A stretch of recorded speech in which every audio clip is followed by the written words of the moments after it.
Entry 1 on the overpriced side is the Glenlivet Founder's Reserve.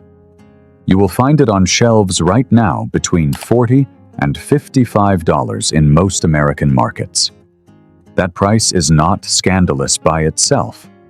What is harder to defend is what it replaced. In key markets, the Founder's Reserve took the shelf position once held by the Glenlivet 12-year-old. An age statement disappeared. A no-age statement bottle stepped into the same premium slot. The Glenlivet 12 told you something concrete. It told you the youngest whiskey in that bottle had spent at least 12 years in wood. The liquid itself is approachable. Light stone fruit, some cream, a soft finish that leaves quickly and takes nothing memorable with it. For $50, that is not a disaster. But it is also not a reason to choose it over bottles that cost the same and carry age statements that mean something legally. Entry 2 is Glenfiddich 21-year-old Gran Reserva, and you are looking at $120 to $160 depending on where you shop. The rum cask finish is real. Glenfiddich does finish this expression in Caribbean rum casks, and that does add something. A tropical sweetness arrives late in the glass, some banana and brown sugar, a softness in the mouthfeel that the standard Glenfiddich expressions do not carry. The problem is the price has moved faster than the experience justifies. Documented price increase was reported in major markets in recent years, and the trajectory is consistent with premium Scotch brands chasing margin rather than quality improvement. At $120, you are paying flagship premium pricing for a bottle that sits in every airport duty-free display on 3 continents. Rarity is part of what age statements are supposed to signal. At this volume and at this distribution level, the scarcity implied by the premium price does not exist. This is a well-made whiskey. The rum finish adds genuine texture, and the 21 years of maturation are real, and they show in the depth of the oak integration. But the price is doing the same thing the duty-free display is doing. It is asking you to feel like you found something special in a place that sells the same bottle to 100,000 travelers a year. The velvet rope is made of cardboard. The whiskey inside is good. The value outside it is not. Entry 3 is Highland Park, 18-year-old. And this one stings a little because the 12-year-old is one of the more honest bottles in the category. The 18 is priced between $120 and $150 in most markets. The 12 runs $40 to $55. The 18-year-old does offer more. The oak integration is deeper. The heather honey note that defines Highland Park is richer and more persistent. The maritime smokiness settles in more completely and stays longer on the finish. But here is the part that is widely documented among independent reviewers and enthusiasts who have run the comparison blind. The gap in the glass is not proportional to the gap in the price. You are paying roughly 2.5 to 3 times more for an experience that most tasters rate meaningfully better, but not 3 times better. At $140, the 18 is asking you to pay for a maturity upgrade that the 12 already delivers most of in a way that satisfies 9 out of 10 drinkers who try them side by side without the price tags visible. This is the age ladder problem in its clearest form. The assumption that each rung costs proportionally more because it delivers proportionally more does not survive blind testing. The 18 is a genuinely good bottle, but smart buyers reach past it more often than the shelf position would suggest. When the math does not hold up, the number on the label is doing more work than the whiskey in the glass. Entry 4 is where the approved title gets its name. Dalmore King Alexander III. This bottle runs between $90 and $120 and carries no age statement. What it carries instead is a 6-cask maturation story. Former bourbon barrels, Methusalem sherry casks, Marsala wine casks, Madeira casks, port pipes, Cabernet Sauvignon casks, 6 cooperage types, each one listed with the same reverence a wine list gives a first-growth Bordeaux. This is complexity theater, and it is executed with real skill. The Dalmore house style is rich and sweet, and the multi-cask approach does produce an identifiable flavor layering. Dried fruits arrive first. Dark chocolate follows. There is some coffee bitterness in the middle, and a warmth that extends into a finish that feels substantial on the first pass. But here is where the theater becomes the problem. The one thing the King Alexander III will not tell you is how old the whiskey inside it is. That is not an oversight. It is a decision. The no-age statement format exists in Scotch for a legitimate reason. The Scotch whisky regulations are clear that any age statement must reflect the youngest whisky in the bottle. If you remove the age statement, you remove the obligation to disclose that you used younger spirit alongside older spirit to hit your flavor target. That flexibility is the real product being sold at $90 to $120. The 6 cask story is the marketing wrapper around an age transparency gap. Here is what I want you to hold on to from this entry, because it becomes important later. Not every no-age statement bottle is hiding something. The format itself is not the problem. What matters is whether the brand is being honest about why the age statement is absent. The Dalmore King Alexander III is not. It is dressing the absence up in 6 different suits and hoping you do not notice the question was never answered. The next 2 entries are where the argument gets harder to look away from. Entry 5 is Macallan 12-year-old double cask, and before you object, yes, this is a genuinely well-made whiskey. It is not poorly executed.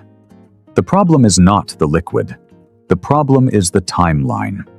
In 2023, Macallan implemented price increases of up to 25%.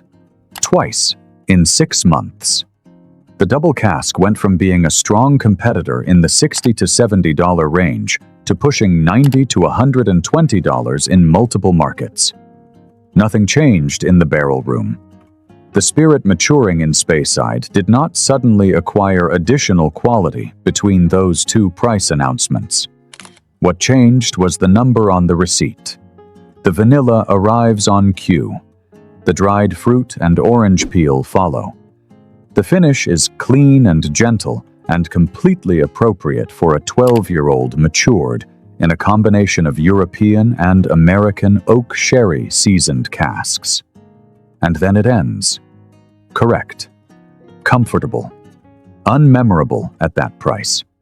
At $90 to $120, the double cask is now priced in a range where other distilleries are offering 18-year-old expressions with verifiable age statements, richer cask histories, and lower corporate margin pressure. You are buying the most recognized label in the single malt category and paying a brand tax that has nothing to do with what is in the glass. Macallan knows exactly what that name is worth to a buyer who wants to feel confident about what they are handing someone at a dinner party. They priced accordingly. Your wallet paid for their confidence assessment of your insecurity. Entry 6 is also Macallan. That is not a coincidence. It is the point. Macallan Rare Cask carries no age statement and runs between $300 and $500 depending on the market and the year of release. The packaging is immaculate. The bottle design signals luxury at a level few competitors attempt. And in a category where the brand has become the standard by which other distilleries measure their ambitions, the Rare Cask is positioned as the logical destination for the serious collector. Here is the reality. Check.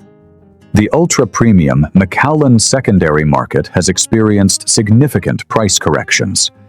The Macallan Space and Time bottle, once valued at over $1 million, dropped to roughly $416,000 by mid-2025.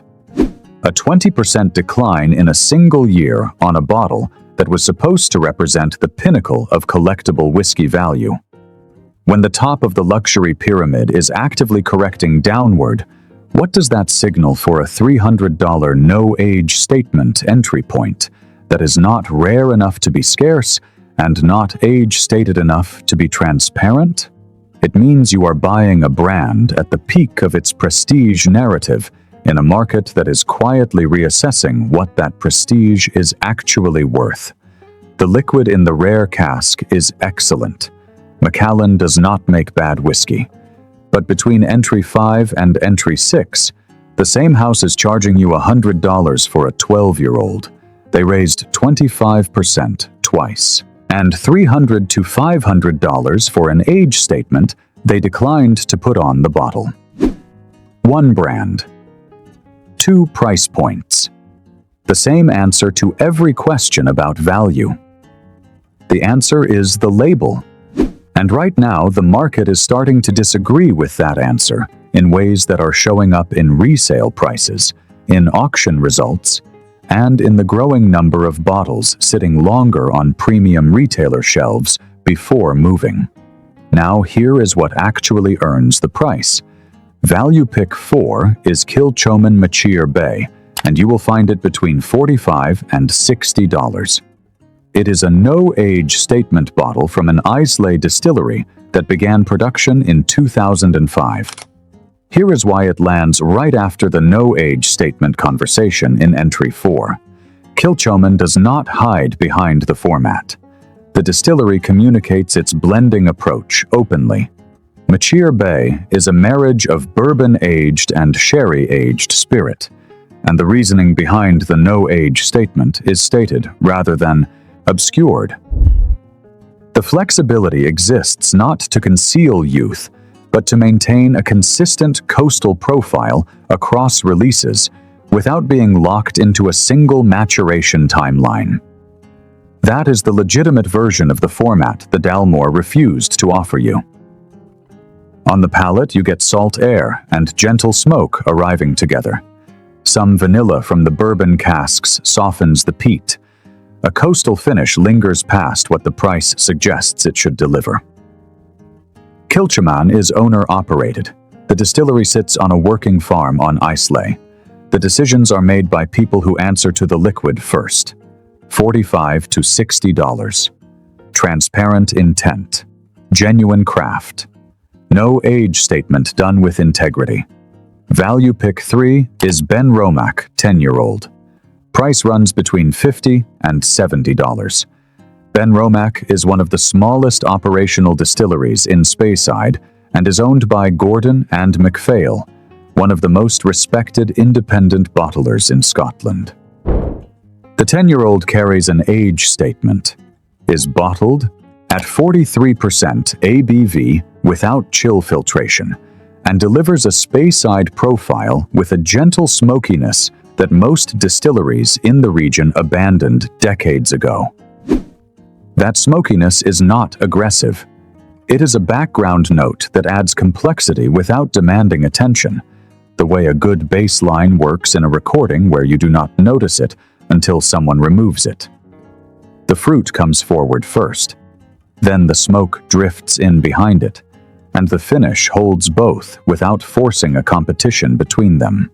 At $50 to $70, you are getting a legitimate age statement, a house style with genuine regional character, and a distillery whose ownership model keeps quality decisions one conversation away from the people who make the spirit. Value pick 2 is Glendronach 12-year-old, and if there is one bottle on this list most likely to convert a Macallan drinker without requiring an explanation, this is it. Price ranges from $50 to $65. Full sherry. Maturation in both Pedro Jimenez and Oloroso casks. The color is deep amber that you normally see in bottles that cost 3 times as much. The nose delivers dried fruits, Christmas cake spice, dark chocolate, and a richness that premium no-age statement bottles charge $150 to approximate. What the Glendronach delivers in the glass is weight, not heat, not aggression. A density of flavor that coats the palate and stays honest through a long finish without fading into nothing the way lighter expressions do. The Glendronach 12 is not a hidden gem in the sense that nobody knows it. The enthusiast community has known it for years. But it remains underpriced relative to its complexity because the brand does not advertise aggressively and the label does not come in a velvet box. $50 to $65. Full sherry. Verified age statement. The color alone should embarrass bottles that cost 3 times as much. Value pick 1 is Springbank 10-year-old. And this is the longest entry on this list because it has earned the attention. Price ranges from $60 to $80. That range matters because Springbank is one of the few distilleries in Scotland that still malts its own barley on site, manages its own production from grain to bottle, and operates without the oversight of a corporate parent. This is vertically integrated craft at a scale that makes the final product traceable in a way that almost nothing else on these shelves is. The production process is unusual. Springbank distills its spirit 2.5 times. Not twice, not 3 times. 2.5. The result sits between the full body of a double distilled malt and the lighter character of a triple distilled one. That is not a marketing description. It is a production decision that produces a house style you cannot replicate by blending easier options together. The 10-year-old is matured in a combination of bourbon and sherry casks, and the balance between those two influences is where the experience lives. You get sea salt and dried fruit arriving in the same moment, neither one winning. There is a coastal minerality underneath the fruit that does not feel manufactured. It feels like a flavor the location and the process built together over 10 years without anyone trying to force it into a recognizable shape. The texture is oily in the best sense, the way a well-maintained leather wallet feels compared to a plastic card holder. It coats the glass. It coats the palate. The finish stays long and honest and rewards attention without demanding it. This is not a whiskey that announces itself. It is a whiskey that you return to and find more in on the second pour than you noticed on the first. Now, here is the point that makes Springbank the right comparison for everything that came before it. The Macallan 12 Double Cask, at $90 to $120 after 2 rounds of price increases, asks you to pay $40 to $60 more than Springbank for a whiskey with more brand recognition, more shelf presence, and less production transparency. The Macallan name is on every premium shelf in every market in the world. Springbank is harder to find. You may need to ask for it. You may need to go to a specialty retailer or order through a bottle shop that tracks allocations. That inconvenience is not a flaw in the bottle. It is the reason the price has not yet caught up to what is inside it. When mainstream demand finds Springbank at scale, and it will, this $60 to $80 window will not stay open. The distillery does not have the production volume to absorb that demand without the price responding. Buy it now. Buy it while the gap between what it costs and what it delivers is still this wide. The Scotch value ladder is simpler than the shelf wants you to believe. At the bottom of the legitimate range, you are buying documented age, verified cask quality, and production decisions made by people who answer to the liquid first. The problem is that certain brands have started pricing the marketing tier like the craft tier. Single malt export values fell 17% last year. The brands that raised prices anyway are betting that you will not do the math. Do the math. The 6 bottles at the front of this list are not poorly made whiskies. They are accurately produced whiskies sold at inaccurate prices. The 4 at the end are the correction. Next time you are standing in the Scotch aisle, reaching for the bottle with the name everyone recognizes, pause. Ask what the age statement says. Ask what the bottling strength is. Ask whether the price increased in the last 2 years without a corresponding change in what is inside. The answers will tell you more than the label design ever will. Stop reading the front of the bottle. Start reading the back. The whiskey that earns its price is almost never the one asking for your attention the loudest.